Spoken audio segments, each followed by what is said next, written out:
crafty friends, it's Andrea from Prairie Sky Paper Crafts, your independent Stampin' Up! Demonstrator in Manitoba. Today is Joyful Day. I absolutely love this fold. I'm bringing back one of my favorite stamp sets today. I haven't used this one in a while, Kindest Gnomes. And for the sentiment, we're using Framed and Festive, which is available for a limited time while supplies last. It is perfect for the holidays.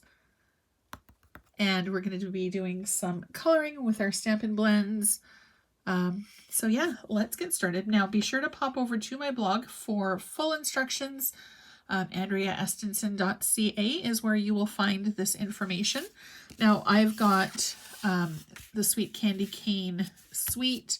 I've got Santa Express paper, Poppy Parade, which is a color I haven't used very much, but we're pulling it in today, and some Basic White. Whisper White hasn't been around for a while.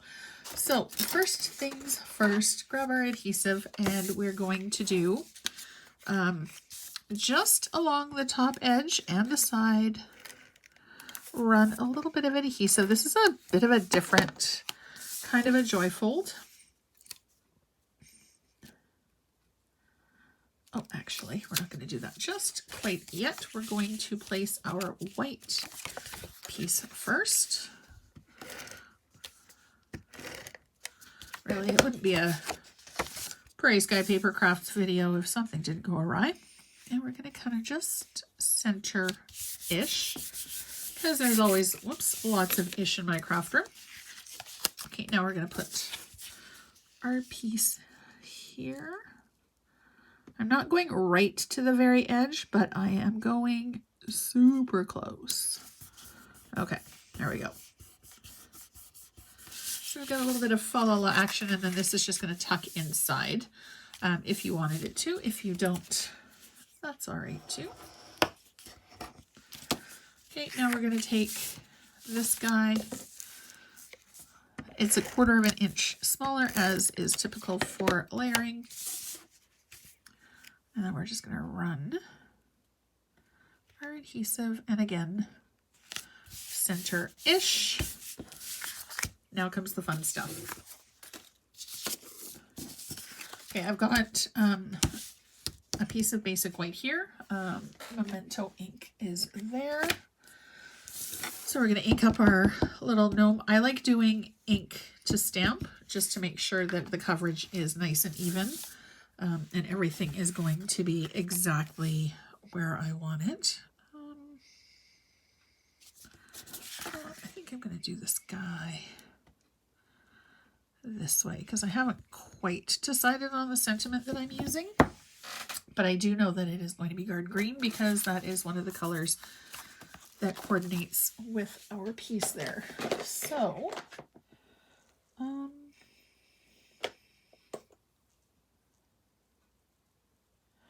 right, neutral blend, the lightest color that I've got. Let's see, what color is this one? Cherry Cobbler, I think, will work. We'll use one of the darker neutrals. And dark shaded spruce, I think. And maybe some gray. We'll see. All right. So, for his nose and his eyes, I open up the brush tip. I don't usually use the brush tip for this, but it's fine. His shoes are going to be SU 200. So with the neutrals shades, the lower the number, the darker the shade. So this is the 200, and the one that I used for his nose and his face was SU 1000.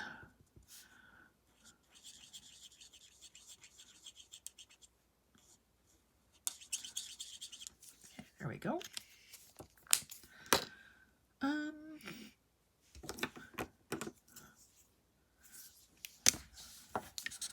Oops.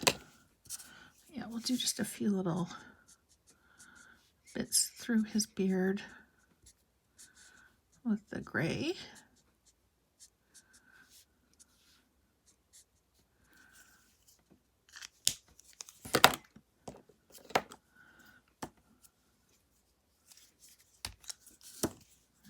We'll do his mouth.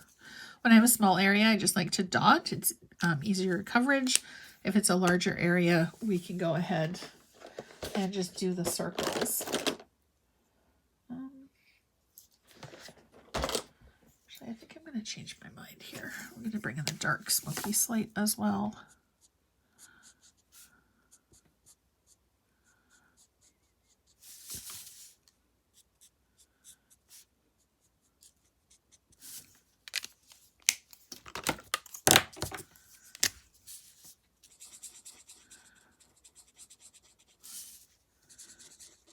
So, I don't know. I felt like he needed to have a darker beard for this one.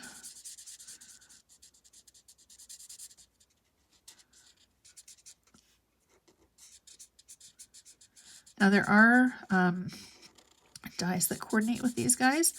If you don't have the dies, you can totally fussy cut.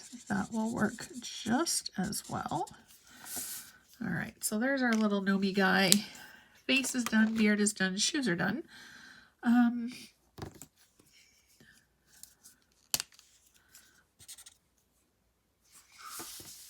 His clothes are going to be shaded spruce.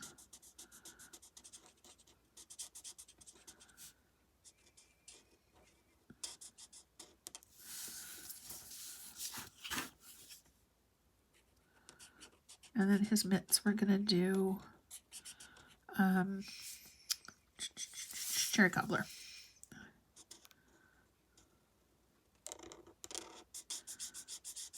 I like to do circles again just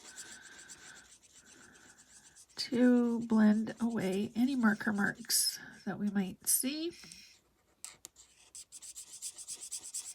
Love these little gnomes. They're so sweet for the holidays.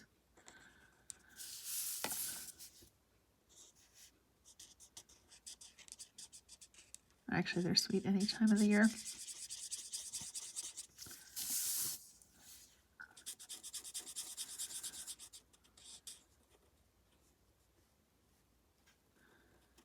Now, the beauty of doing things like this is this fold can be done with any paper for any season, with any stamp set. It's the beauty of creativity. You're not locked into one specific thing for all time. You can see as I'm building up the color, it does get a little bit darker. Adds just a little bit more depth and dimension. And then we're just going to do cherry cobbler for his mitts.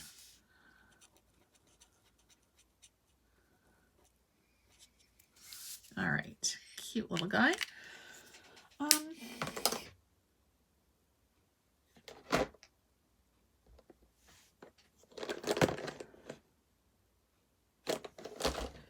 Actually, I'm going to go over his clothes with the light, just to kind of give it a little bit more variation. And you can see how it's lightening it up just the tiniest bit. Now the blends are meant to work in tandem.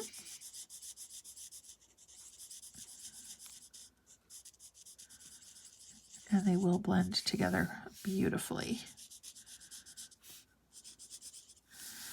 Now, if you've never worked with alcohol markers before, I will caution you that they can bleed outside of the edges if you apply them too heavily. They will also bleed through to the other side of your project.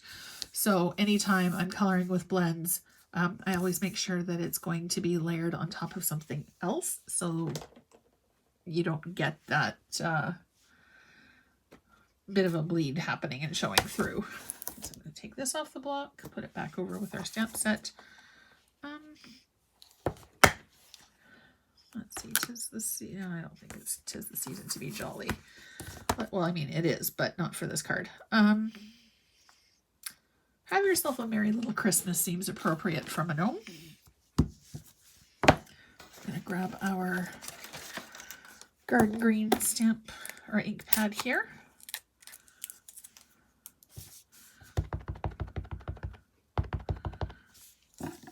You know, I haven't used that pad for a while, so I just want to make sure that the ink is going to leave a good impression. Now there's several ways that you can clean your stamp once you have it inked up. You can run it simply under water. You can use a Stampin' Scrub. You can use a baby wipe, which works in a pinch. Put this over slightly. Straight up, straight down. Stampin' Scrub, baby wipe, simple chamois. There's so many ways to keep your stamp clean. Now I tend to leave mine off to the side until I'm done creating for the day, and then I just get everybody scrubbed up at once. Okay, so I'm just going to cut this down. I really wasn't sure what size I wanted it to be until I had everything done. So now I'm going to cut it down, and we're going to add, what are we going to add for embellishments today? Let's see. I think we're going to add red rhinestones.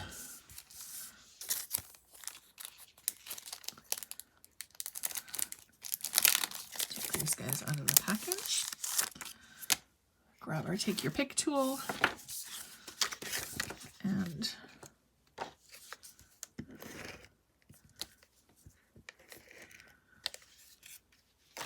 I wish I had a gnome to come into my craft room and tidy it up for me. That would be awesome. Kind of like the shoemaker's workshop. All right, so we've got our little guy done. Now when you tuck, I should have measured. Good planning, totally not planned. Make sure that you're not going to block off your sentiment. And we're going to add